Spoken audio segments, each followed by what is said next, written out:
បន្តគូបន្ទាប់គឺគូ116ខ្លែងសែនជ័យមកពីខេត្តត្បូងឃ្មុំពាក់ស្លាកលេខ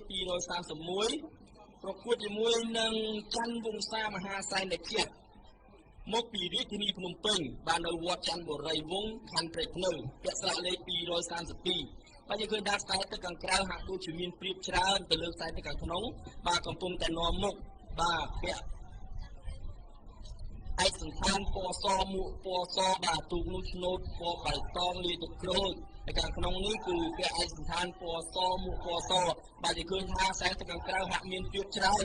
ច័ន្ទវង្សាមហាសែនដែលជាមកពីវត្តច័ន្ទបុរីវង្សនៅឯខណ្ឌព្រែកភ្នៅរាជធានីភ្នំពេញបាទយើងឃើញថាបោះពួយហើយសង្កត់យកតែម្ដងបាទលឿនមែនទែនខ្លែងសែនជ័យបាទប្រឹងប្រែងបាទយើងយកនីតិឲ្យល្អដើម្បីប្រកួតក្នុងជួរទី2ជាបន្តបាទយើងឃើញថាវងច័ន្ទវង្សាមហាសែនដែលបានទទួលជ័យជំនះហើយលើខ្លែងសែនជ័យមកពីខេត្តត្បូងឃ្មុំបាទគូបន្ទាប់គឺគូ117